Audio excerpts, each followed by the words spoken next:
అంటే ఎవరైనా సౌండ్లో చెప్పండి, నాకు కనపట్లేదు. Thank you.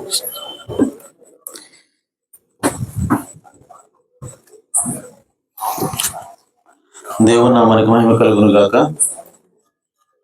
ఈ కూటమి ఏర్పాటు చేసినటువంటి కుటుంబాన్ని, సహోదరుడు అనిల్ కుటుంబాన్ని దేవుని సమృద్ధిగా దీవించును గాక. అలాగే ఈ సమయంలో మరి దేవుని యొక్క వాక్యాన్ని అందించడానికి సమయం ఇచ్చినటువంటి దేవునికి, అలాగే మరి స్థానిక సంఘ కాపరి అయ్యగారికి వందనాలు తెలియజేస్తున్నాను. మరి ఈ సమయంలో కొద్ది నిమిషాల వాక్యం ధ్యానం చేద్దాం. ముందుగా పరిశుద్ధ గ్రంథం నుంచి వాక్యం చదువుకుందాం. ఎఫెసీయులకు రాసిన పత్రిక 2వ అధ్యాయము 8వ వచనం చదువుకుందాం. ఎఫెసీయులకు రాసిన పత్రిక 2వ అధ్యాయము 8వ వచనం. మీరు విశ్వాసము ద్వారా కృపచేతనే రక్షించబడి ఉన్నారు. ఇది మీ వలన కలిగినది కాదు, దేవుని వరమే. దేవుడు తన పరిశుద్ధ వాక్యం దీవించును గాక. ఆమె కొద్ది నిమిషాలు మరి సమయం ఇవ్వబడింది కాబట్టి నేను నా సమయాన్ని సద్వినియోగం చేసుకుంటాను. ఇక్కడ దేవుని యొక్క వాక్యము అత్యంత ప్రాముఖ్యమైనది. మన బ్రతికించేది దేవుని యొక్క వాక్యమే. కాబట్టి ఈ సంఘమా మనందరం కూడా దేనికోసము యేసుక్రీస్తు దగ్గరకు వచ్చాము, ఎందుకు క్రీస్తుని మనం అంగీకరించాము అని అంటే రక్షించబడడానికి, పరలోకం వెళ్ళడానికి. అయితే పరలోకం వెళ్ళకుండా, మనం రక్షించబడకుండా మనం అడ్డుకుంటున్నది ఎవరు అని అంటే మన శత్రువు అయినటువంటి సాతాను. గమనించండి, సాతాను ఆదిలో ఎక్కడుండేవాడు? దేవునితో పాటు పరలోకంలోనే ఉండేవాడు. సో అలాంటి సాతాను మొట్టమొదటిగా పాపం చేశాడు, తను పడిపోయాడు. ఆ తర్వాత భూమి మీదకి వచ్చాడు, దేవుని కుమారుడైనటువంటి ఆదాముని పడగొట్టాడు. ఆదాము ద్వారా ఆదాము సంతానం అంతా కూడా పడిపోయింది, పాపులు అయ్యాం. కాబట్టి ఇప్పటికీ కూడా సాతాను మనల్ని పడగొట్టడానికి, మనల్ని నరకానికి ఈడ్చుకోవడానికి వాడు ప్రయత్నం చేస్తూనే ఉన్నాడు. ఎంతమంది నమ్ముతారు ఈ మాట? ఆమె. అయితే నా ప్రశ్న, అసలు ఆదిలోనే వాడిని వేసేస్తే అయిపోయింది కదా, దేవుడికి చేత కదా? అవునా కదా? వాడు పాపం చేయగానే వేసేయచ్చు కదా, వేసేస్తే గొడవ ఉండేది కదా. పోనీ ఆదాను పడుకుంటున్నప్పుడన్నా వేసేయచ్చు కదా, చంపలేదండి. పోనీ భవిష్యత్తులో చంపుతాడా? సాతాను చంపుతాడా? చంపడా? దేవుడు నశింపజేస్తాడా? చేయడా? అగ్నిగుండం వాడి కోసమే దేవుడు తయారు చేసి పెట్టాడు, మన కోసం కాదే. అగ్నిగుండము, నరకము తయారు చేయబడింది దేవుడి కోసము, సాతాను కోసం, సాతాను సంబంధుల కోసం, అనుచరుల కోసం. కానీ మన కోసం అది తయారు చేయబడదు. అంటే దేవుడు సాతానుని చంపగలడు, దేవుడు సాతానుని కొట్టగలడు. మరి తన కుమారుడైనటువంటి ఆదామును పడగొట్టినప్పుడే సాతానుని దేవుడు ఎందుకు చంపలేదు? దీన్ని మనం అర్థం చేసుకుంటే మనం ఎలా రక్షించబడతామో అర్థం చేసుకోగలుగుతాం. ఓకే, సో గమనించండి, సాతాను ఎప్పుడైతే పరలోకంలో పాపం చేశాడో ఇప్పుడు సాతానుని దేవుడు చంపాలి. ఎందుకంటే పాపం చేయబడిన ప్రతివాడు కూడా మరణానికి పాత్రుడు. సో పరలోకంలో ఎప్పుడు పాపం చేశాడండి? ఒకసారి యెషయా గ్రంథం చేద్దాం. ఓకే, యెషయా గ్రంథం 14వ అధ్యాయం 12వ వచనం ఒకసారి చదివి సహాయం చేయండి. ఆయన యెషయా గ్రంథం 14:12. పాపం ఎక్కడ ప్రారంభమైందంటే భూమి మీద కాదండి, పరలోకంలోనే ప్రారంభమైంది. అది భూమి మీదకి వచ్చింది పైనుంచి. నక్షత్రమా, తేజో నక్షత్రమా, వేకువ చుక్క, వేకువ చుక్క, ఎట్లా ఆకాశం నుండి పడితివి, నీవు ఎట్లు ఆకాశం నుండి పడితివి, జనములను పడగొట్టిన, జనములను పడగొట్టిన, నీవు నేల మట్టి వరకు ఎట్లా నరకబడి, నీవు నేల మట్టు వరకు ఎట్లు నరకబడితివి. నేను ఆకాశమును తెక్కిపోయేదను. ఎందుకు నరకబడ్డాడు? ఎందుకు ఆ పరలోకం నుంచి పడిపోయాడు వీడు? లూసిఫర్. ఓకే, తేజో నక్షత్రం అంటే ఎవరు? లూసిఫర్. సాతాను గురించి ఈ మాటలు రాయబడ్డాయి. చదవండి. తేజో నక్షత్రమునకు పైగా, ఎందుకు నువ్వు పడిపోయావు అంటే తేజో నక్షత్రములకు పైగా, దేవుని నక్షత్రమునకు పైగా, దేవుని నక్షత్రములకు పైగా ఆ సింహాసనమును హెచ్చింతును, నా సింహాసనమును హెచ్చించును. ఉత్తర దిక్కునున్న సభాపర్వతం మీద కూర్చుందును, ఉత్తర దిక్కున ఉన్న సభాపర్వతం మీద కూర్చుందును, మేఘమండముల మీదకి ఎక్కుదును, మేఘమండలం మీదకి ఎక్కుదును, మహోన్నతిని నన్ను సమానుగా చేసుకుందునని, మహోన్నతునితో నన్ను సమానుడిగా చేసుకుందునని నువ్వు మనసులో అనుకుంటేవి, నీవు మనసులో అనుకుంటేవి కదా. అంటే సాతానుడు ఏమనుకున్నాడంటే దేవుని నక్షత్రాల కంటే పైన నేను ఉండాలి. మరి దేవుని నక్షత్రాలు ఎవరు? దేవుని కుమారులు అన్నారు. ఆమె నీవు నేనే దేవుని కుమారు, మనకంటే ఎక్కువ ఉండేవాడు అన్నది వాడి ఆలోచన బయలుదేరింది. అంత మాత్రమేనా? దేవుని సింహాసనం కంటే దేవుని సింహాసనంతో నా సింహాసనాన్ని సమానం చేసుకోవాలంటే దేవునితో సమానమైనటువంటి అధికారాన్ని, దేవునితో సమానంగా నేను కూర్చోవాలి. దేవుణ్ణి ఏ విధంగా దేవదూతలు ఆరాధిస్తా ఉన్నారో వాళ్ళందరూ కూడా నన్ను కూడా ఆరాధించాలి అని సాతాను యొక్క మెదడులో ఆలోచన ప్రారంభమైంది. దేవునితో సమానంగా ఉండాలి, దేవుని వలె నేను ఆరాధింపబడాలి అన్న ఆలోచన వాడికి ఎప్పుడు ప్రారంభమైంది? పరలోకంలో ఉన్నప్పుడే ప్రారంభమైంది. కాబట్టి సాతాను చేసినటువంటి పాపం ఏమిటి అని అంటే దేవునితో సమానంగా నేను ఉండాలి అన్న ఆలోచనే పాపమైనది. కాబట్టి సాతానుడి దేవుడు అక్కడి నుంచి కిందకి పడదొచ్చాడు. పడదొచ్చిన తర్వాత వాడిని నశింపజేయాలి, వాడిని నరకంలో వేయాలి. ఈ లోపే వాడు ఏం చేశాడు తెలుసా? భూమి మీదకి వచ్చేసరికి భూమి మీద దేవుడు ఆల్రెడీ ఆదాము అవ్వని తయారు చేస్తున్నాడు. సో ఆదాము అవ్వ ఎవరు అనంటే, ఆదాము ఎవరంటే దేవుని కుమారుడైన బైబిల్లో రాయబడింది.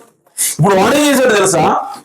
నేను ఆదాముని మోసం చేస్తా, ఇప్పుడు ఆదాముని కూడా నేను పడగొడతా, ఇప్పుడు ఆదాము కూడా తప్పు చేసినోడు అవుతాడు అని చెప్పి ఆదాముని కూడా పడగొట్టాడు. ఇప్పుడు ఆదాము కూడా ఏం చేశాడు? తప్పు చేసిన వాళ్ళగా ఉన్నాడు. ఇప్పుడు లూసిఫర్ తప్పు చేశాడు, దేవుని కుమారుడు ఆదాము కూడా తప్పు చేశాడు. ఇప్పుడు దేవుడు చంపితే ఎంతమంది చంపాలి? ఇద్దరిని చంపాలి. అర్థమైందా మీకు? లూసిఫర్ ఒక్కడనే చంపితే అవదు. ఎందుకని? అప్పుడు దేవుడు అన్యాయస్తుడు అవుతాడు. అర్థమైందా? సో ఇప్పుడు ఇప్పుడు ఫర్ ఎగ్జాంపుల్ మన కొడుకు మీద ఎవరైనా వచ్చి కొట్టారనుకోండి, ఏం చేస్తాం? మన కొడుకుదే తప్పైనా అవతలండి దండిస్తాం, బెదిరిస్తా, ఎవడో నువ్వు అంటాం, మనం మనుషులు కాబట్టి. కానీ దేవుడు అలా అనలేదండి, ఎందుకంటే దేవుడు నీతిమంతుడై ఉన్నాడు. హల్లెలూయా. కాబట్టి దేవుడు పడగొట్టిన సాతాను తెలిసినప్పటికీ సాతాను ఆ విషయంలో ఏమి అనకుండా వాడికి శిక్ష విధించడానికి దేవుడు ఆల్రెడీ ఒక ప్రణాళిక వేసి వాడిని అట్లా పెట్టి పక్కన ఇప్పుడు పడిపోయినటువంటి ఆదాముని రక్షించడానికి దేవుడు ప్రణాళిక వేస్తా ఉన్నాడు. ఆమె అంటే దేవుని కుమారుడిని రక్షించాలి అని అంటే పాపం చేసినటువంటి దేవుని కుమారుడు ఆయనకు వచ్చే శిక్ష ఏంటంటే మరణం. ఎవరైనా సరే పాపం చేస్తే జీతం ఏంటి? మరణం. అలాగే ఆదాము కూడా మరణించాలి. కానీ ఆయన దేవుని కుమారుడు కనుక ఇప్పుడు దేవుడు రంగంలోకి వస్తా ఉన్నాడు. తన కుమారుడిని పోగొట్టుకోవడానికి ఇష్టం లేదు కనుక ఇప్పుడు ఆ కుమారుడిని ఎలా రక్షించాలా అని ఆలోచన చేసి ఆయన ఏం చేస్తా ఉన్నాడంటే నా కుమారుడికి బదులుగా, ఆమె కావాల్సింది ప్రాణమే కదా, నా కుమారుడికి బదులుగా నేను ఈ గొర్రె పిల్లని అర్పిస్తానని చెప్పి ఒక గొర్రెను వధించి దాని చర్మాన్ని ఒలిచి దాన్ని చొక్కాలుగా చేసి ఇప్పుడు అమ్మవారికి ఇద్దరికి తగిలించాడు ఆయన. ఏమన్నా ఆది కాండంలో ఉందా అన్నమాట? వారిద్దరికి చర్మపు చొక్కాలు దేవుడు తొడిగించాడు ఉంది, కానీ వదిలించినట్టు ఏడుందండి ఆడ? ఏమన్నా చర్మం వచ్చిందంటే చంపితేనే వచ్చేది గొర్రెపల్ని? అంటే వారి పాపాన్ని తాత్కాలికంగా కప్పడం కోసం దేవుడు ఒక గొర్రెపల్ని వధించాడు. తద్వారా వారి పాపాన్ని దేవుడు కప్పి, అంటే వారు మరణించాల్సిన దానికి బదులుగా దేవుడు వాళ్ళకు బదులుగా అమాయకమైనటువంటి పాపం తెలియనటువంటి ఒక గొర్రెపిల్లని ఆయన వధించాడు. అంతటితో ఆగలేదు ఆయన ప్రణాళిక అంతటితో ఆగలేదు. ఎందుకంటే ఆదాము ఒక్కడే పడిపోలేదు. ఆదాము తర్వాత వచ్చినటువంటి ప్రతి మనుషుడు కూడా, తల్లి గర్భం నుంచి వచ్చే ప్రతి మనుషుడు కూడా పాపం ద్వారా పడిపోతూ ఉన్నాడు. పాపం అనేది అందరికీ కూడా సంక్రమించింది. కాబట్టి యావత్ మానవాళి అంతా కూడా ఇప్పుడు పాపంలో పడిపోయింది. వాళ్ళందరూ కూడా మరణానికి పాత్రలు ఉన్నారు. సో వీళ్ళందరినీ రక్షించాలంటే దేవుడు ఒక ప్రణాళిక వేశాడు. ఆ ప్రణాళిక ఏంటంటే వీళ్ళందరికీ బదులుగా, వీళ్ళందరి ప్రాణాలకు బదులుగా నా ప్రాణాన్ని నేను అర్పిస్తాను. హల్లెలూయా. ఎందుకంటే పాపానికి జీతము మరణం. సో వారు పాపం నుంచి తప్పించబడాలి అంటే ఇప్పుడు ఆయన స్వయంగా తండ్రినటువంటి దేవుడే రంగం మీదకి వచ్చి, ఆయన ఒక శరీరధారిగా భూమి మీదకి వచ్చి, ఆయనే సశరీరుడే భూమి మీదకి వచ్చి, ఆయనే రక్తం కార్చి మన కోసం మరణించి మన పాపాలన్నింటినీ కూడా ఆయన తీసివేశాడు. తద్వారా మనందరికీ కూడా ఆయన మన పాపాలను తీసివేయడం ద్వారా ఆయన మనకి రక్షణ ఇస్తూ ఉన్నాడు. ఆమె కాబట్టి ఈ సమయంలో సాతానుడు ఏం చేస్తా ఉన్నాడు అంటే, వాడికి ఎంతమంది వీలైతే అంతమంది నరకంకి తీసుకుపోవాలి, ఎంతమంది వీలైతే అంతమందికి వాడితో పాటు నశింపజేయాలనే ఉద్దేశంతో వాడు ప్రపంచం అంతా తిరుగుతూ వాడికి వాడు చేస్తా ఉన్నాడు. మందని, సిగరెట్ అని, వ్యభిచారం అని, జోదమని రకరకాల వ్యసనాల్లో ప్రజలు పడేసి వాళ్ళందరినీ తప్పులు చేయించి వాళ్ళందరి ద్వారా వాళ్ళందరినీ కూడా నరకానికి ఈడ్చుకొని వెళ్తూ ఉన్నాడు. బైబిల్లో రాయబడింది, వాడికి సమయం కొద్దిగా ఉందని ఎరిగి గర్జించు సింహం వల్ల ఎవరిని మింగుదాం అని చెప్పి తిరుగుతున్నాడని బైబిల్లో రాయబడింది. ఎంతమంది తెలుసా మాట?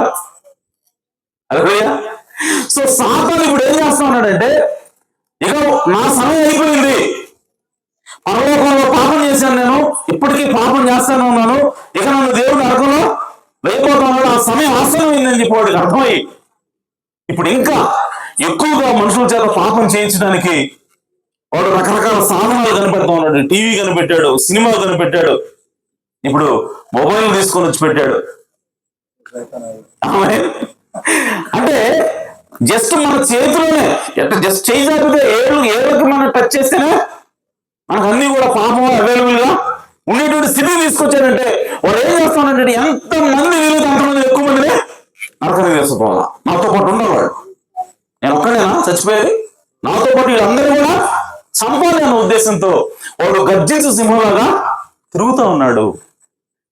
కాబట్టి సంగమా, ఈరోజు దేవుని కుమారులము కుమార్తెలమైనటువంటి మనము ఈరోజు మనం ఏం చేయాలంటే, దేవుడిచ్చినటువంటి రక్షణని మనం పొందుకోవాలి. దేవుడిచ్చినటువంటి ఆ ప్రాణ త్యాగం ద్వారా ఇచ్చినటువంటి ఆ పాప క్షమాపణని నేను అందరూ కూడా పొందుకొని ఆ నరకం నుంచి తప్పించబడాలి. సో తప్పించబడాలి అని అంటే, నా సమయం అయిపోవచ్చింది, ఓకే. తప్పించబడాలి అని అంటే ఏం చేయాలి ఈరోజు అని అంటే, దేవుని వాక్యంలో ఇప్పుడు మనం చదువుకున్నాం. చూడండి, ఎఫెసీయులకు రాసిన పత్రిక 2వ అధ్యాయము 8వ వచనం. మీరు విశ్వాసం ద్వారా కృపచేతనే రక్షించబడి ఉన్నారు. ఇది మీ వలన కలిగినది కాదు, దేవుని వలనే. సో మనం ఎలా రక్షించబడుతున్నామంట? దేవుని కృప ద్వారా, విశ్వాసం ద్వారానే, కృప వలన విశ్వాసం ద్వారానే రక్షించబడుతున్నాం. 2 అంశాలు ఉన్నాయి ఇక్కడ మన రక్షణ విషయంలో. అదేంటంటే, ఫస్ట్ కృప, ఆ తర్వాత విశ్వాసం. ఆమె. సో ఈ కృప ఎవరు చూపిస్తున్నారు మనకి? దేవుడు మనకు చూపిస్తా ఉన్నాడు. ఆమె. సో దేవుడు మన పట్ల ఎలా కృప చూపించాడు?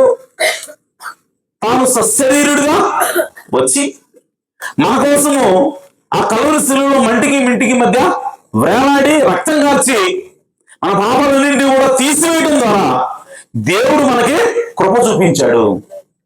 హల్లెలూయా. సో ఆ కృప ఒక్కటే సరిపోతా బైబిల్ ఏం చెప్తుంది? కృప కృప మాత్రమేనా? ఇంకేముంది? విశ్వాసం ద్వారా మీరు రక్షించబడి ఉన్నారు. హల్లెలూయా. అంటే మనం రక్షణ పొందాలి అని అంటే దేవుని కృపతో పాటుగా మనకి విశ్వాసం కూడా అవసరమైనది. ఆమె చూడండి, జాగ్రత్తగా గమనించండి. చిన్న విషయం ముగిస్తున్నాను. అదేంటంటే దేవుని కృప మనకు ఒక బలిని ఇచ్చింది. దేవుని కృప యేసుక్రీస్తు యొక్క రక్తాన్ని మనకి ఇచ్చింది. యేసుక్రీస్తు రక్తము మన పాపాలన్నింటినీ, సర్వ మానవాళి పాపాలన్నింటినీ కూడా తీసివేసింది. ఎంతమంది నమ్ముతారన్నమాట? యేసుక్రీస్తు రక్తము సర్వ మానవాళి పాపాలని తీసివేసింది. నమ్ముతారన్నమాట? నమ్ముతారు కదా? అంటే దాని అర్థం, ఇక్కడ బాప్తిసం పొందిన ఎంతమంది ఉన్నారు? మీ పాపాలను దేవుడు తీసివేశాడు. ఓకే, మీరు ఒక్కడే ఉన్నారా భూమి మీద? ఆ రోడ్డు మీద వస్తుంటే ఎన్నాము ఉన్నారు. ఓకే, వాళ్ళ పాపాలు కూడా తీసేశాడు, తీసేయలేదు? చెప్పండి. ఇప్పుడు ఇందాకేమన్నారు మీరు? సర్వ మానవాళి పాపాలు యేసుక్రీస్తు రక్తం కాల్చినప్పుడు తీసేయబడ్డా లేదా? నమ్ముతున్నారా? వాళ్ళు తాగిన ఉన్నారా లేదా? చెప్పాలి, ఉన్నారా లేదా? అట్టయితే మరి అందరూ రక్షించబడినట్టేగా, అందరు పాపాలు వినట్టు రక్షించబడినట్టే కదా.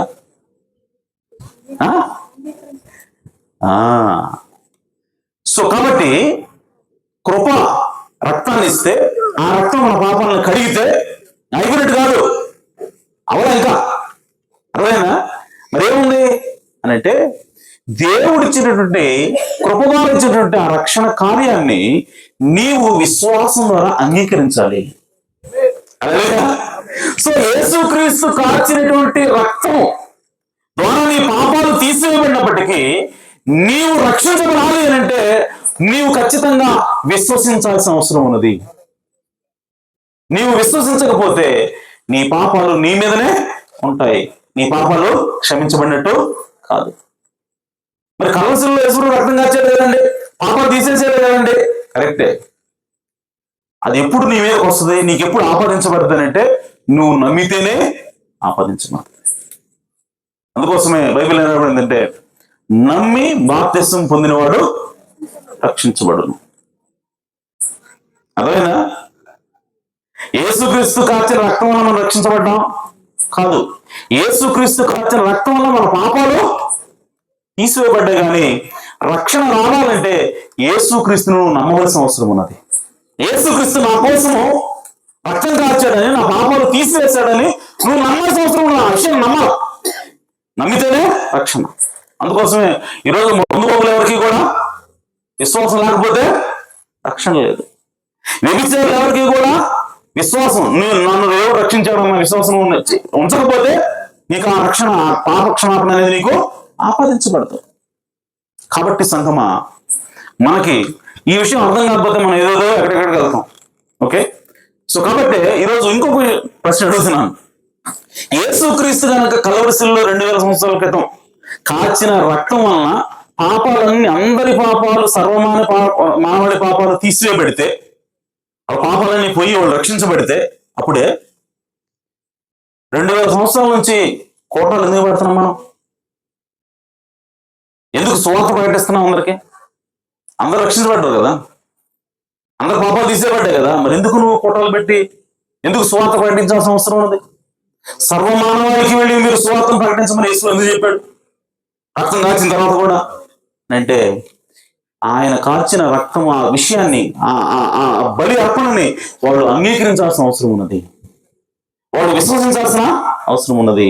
అందుకోసం ఈ సువార్త కూడికలు ఆదివారం బోధ చేస్తూ ఉంటాడు, బుధవారం బోధ చేస్తూ ఉంటాడు, ఇట్లాంటి స్పెషల్ మీటింగ్స్ ఉన్నప్పుడు కూడా బోధ చేస్తూ ఉంటాడు. ఎందుకోసం అంటే ఇంకా నమ్మని వాళ్ళు ఎవరైనా ఉంటే నమ్ముతారని, నమ్ముట ద్వారా వాళ్ళు రక్షణ పొందుకుంటారని. కాబట్టి సంగమా, ఈరోజు నువ్వు ఏడ్చినందువల్ల రక్షణ పొందుకో. నువ్వు ఇలాగ కన్నుకున్నటం వల్ల రక్షణ పొందుకో. నీవు విశ్వసిస్తేనే రక్షణ పొందుతావు. యేసు క్రీస్తు కల్వరి శిలువలో నా పాపాలు తీసేశాడు అన్నటువంటి నమ్మకం నీలో రావాలి. అప్పుడే నీ పాపాలని దేవుడు నిన్ను రక్షిస్తాడు. కాబట్టి ఆ విధంగా మనం దేవుని ఎడల దేవుని కృప మనకు అవసరం, అలాగే మనం దేవుని పట్ల విశ్వాసం ఉంచడం కూడా అవసరం అనేది. అప్పుడే మనం రక్షించబడినట్లు లెక్క. కాబట్టే ఈ కోటాలు ప్రతి ఆదివారం చర్చికి వెళ్ళటం. కొంతమంది అనుకోవచ్చు, ఎందుకంటే ప్రతిరోజు వాక్యం ఎందుకు వినాలి, ప్రతిరోజు కోటాలకు ఎందుకు పోవాలి, ప్రతిరోజు వాక్యం వినాలా, ఎందుకు వినాలి వాక్యం అని అంటే బైబిల్ చెబుతుంది, వినుటం వల్ల విశ్వాసము కలుగును. అప్పుడే నువ్వు రక్షించబడతావు. అర్థమైనా? నేను బాప్తిసం అయిపోయినాక, నేను బాప్తిసం నేర్చుకున్నాను, నేను నమ్మేశాను, కాబట్టి నాకు అవసరం లేదు, గచ్చిపోవాల్సిన అవసరం లేదు, పాస్టర్ చెప్పింది నేను వినాల్సిన అవసరం లేదు అనటానికి లేదు. నువ్వు ప్రతి ఆదివారం ప్రతిరోజు కూడా దేవుని వాక్యాన్ని వినాలి. అప్పుడే నీ విశ్వాసం అనేది కాపాడబడుతుంది. అప్పుడే నీ రక్షణ నీకు నిలిచి ఉంటుంది. అర్థమైందా? కాబట్టి ప్రతిరోజు వాక్యం చదవండి, ప్రతిరోజు వాక్యం వినండి. అప్పుడు వినటం వల్ల మీకు విశ్వాసం కలుగుతుంది. ఆ విశ్వాసము మీ రక్షణని నిలిపి ఉంచుతుంది. ఆమేన్. సో బాప్తిసం తీసుకుని 10 సంవత్సరాలు అయింది, నువ్వు విశ్వాసం కోల్పోయావు, ప్రయోజనం లేదు. 10 సంవత్సరాల తర్వాత నిన్ను ఎవరు వచ్చమ్మా నువ్వు రక్షించబడ్డావా, నువ్వు నమ్ముతున్నావా అంటే, ఏమో అయ్యగారు నాకు నమ్మకం లేదు అన్నావా, నీకు రక్షించబడినట్టు కాదు. బాప్తిసం తీసుకొని 10 ఏళ్ళు అయింది మళ్ళీ. కాబట్టి ఆ విశ్వాసం అనేది కంటిన్యూ అవుతూ ఉండాలి. ఆ విశ్వాసం అనేది బలపడుతూ ఉండాలి. అలా ఉండాలి అని అంటే ప్రతిరోజు కూడా వాక్యాన్ని నువ్వు ధ్యానం చేయాలి, వాక్యాన్ని వినాలి. అప్పుడే వినటం వల్ల నీకు విశ్వాసము కలుగును. ఆ విశ్వాసం నిన్ను రక్షించును. దేవుడి మాటలు దీవించడం కాక సమయం ఇచ్చినటువంటి పాస్టర్ గారికి వందనాలు తెలియజేస్తూ మరి సమయాన్ని అప్పగిస్తున్నాను.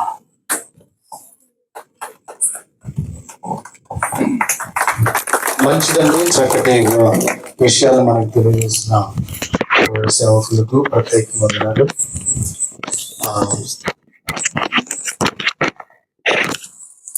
ఈ సమయంలో చక్కటి విషయాలు మనకు తెలియజేశారు. దేవుడు మనకిచ్చినటువంటి వరం ఏంటో చెప్పండి. దేవుడు మనకిచ్చిన వరం ఏంటంటే ప్రభువును మనకు బహుమతిగా యేసును మనకు అంగీకరించడమే గొప్ప వరం అండి కదా. కృప లేకపోతే ఈ లోకంలో ఏది లేదండి. కృప చేతనే మనం ఏం చేయబడ్డాం, రక్షించబడ్డాం. కృపే మనల్ని అర్హులుగా చేసింది కనుక మరి చక్కటి విషయాలు మనకు తెలియజేసిన పాస్టర్ గారికి ప్రత్యేకంగా వందనాలు తెలియజేస్తున్నాను. మరొక వర్తమానం మనం విందాం. మన మధ్యలో ఉన్న దేవుని యొక్క సేవకులు బ్రదరు మరి అన్నగారు రత్నం అన్నగారు వచ్చి 15 నిమిషాలు దేవుని వాక్యాన్ని బోధించవలసిందిగా ప్రభు పేరిట మనవి చేస్తూ ఉన్నాను. రండి.